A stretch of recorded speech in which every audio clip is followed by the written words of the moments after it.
Was it exciting? Did you have to make some calls? There were a lot of calls made for a lot of songs in this movie. Honestly, like, this movie, I think that, like, when you see it, it feels like a big, beautiful summer movie, but, like, we didn't have any budget. So there were a lot of favors and a lot of begging and release for Taylor. But she has nothing to support this other than a belief. Blake Lively just outed herself. She believes there was a smear campaign.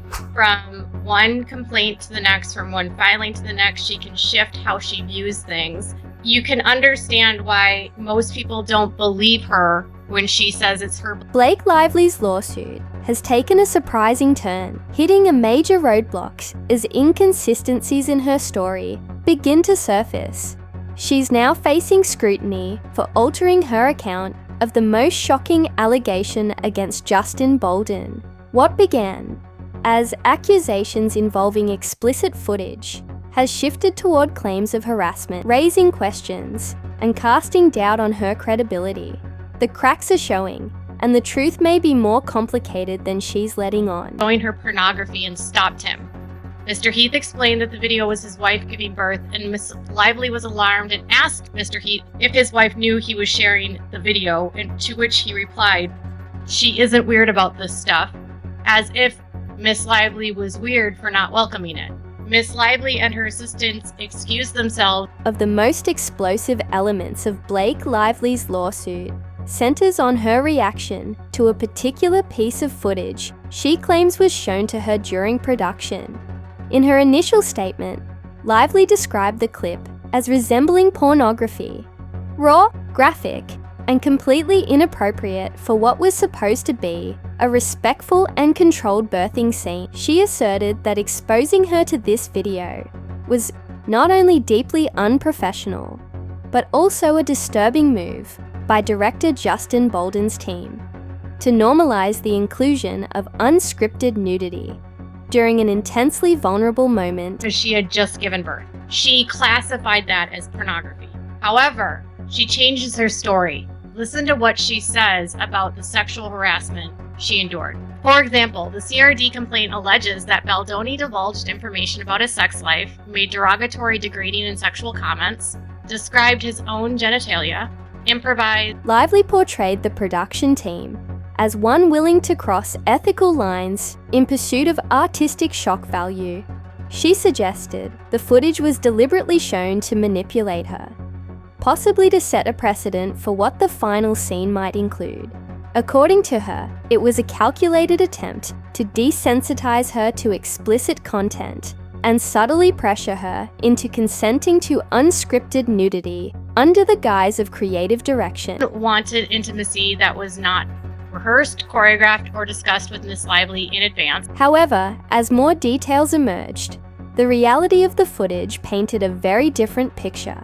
Far from being pornographic, the video was actually a home birth clip, in which the mother was modestly and respectfully covered throughout.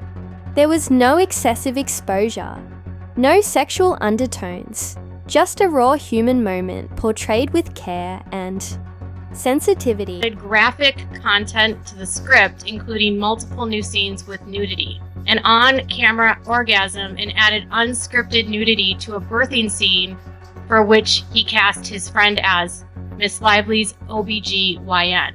She's now trying to frame the home birth. The sharp contrast between Lively's depiction of the footage and its true content raises significant questions about the nature of her accusation.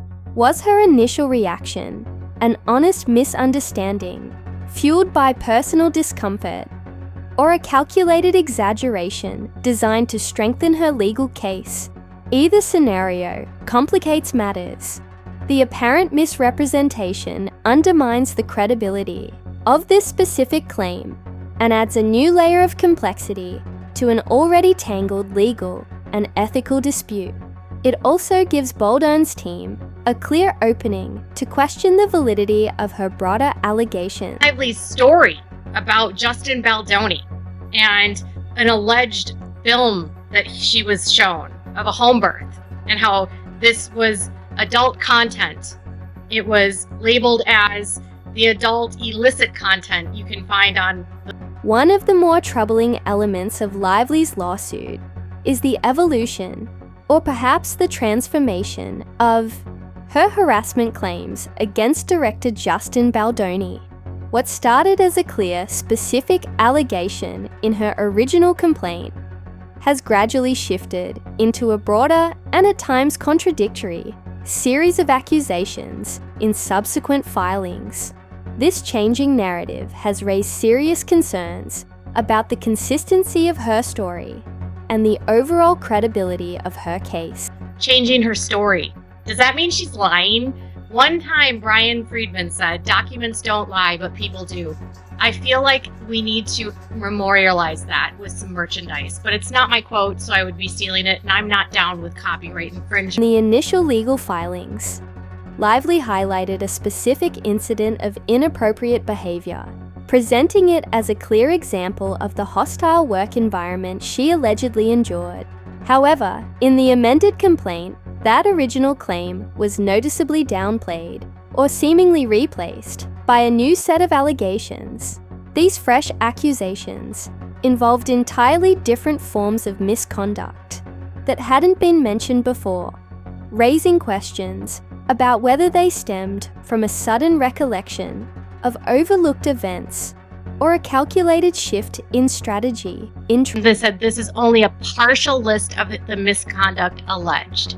We know that this lack of consistency raises several red flags. If the harassment was truly persistent, traumatic, and as severe as claimed, why weren't all the key details included from the outset? And why, to some observers, do the types of harassment seem to shift with each new legal filing? It suggests a troubling possibility that Lively's legal team might be adjusting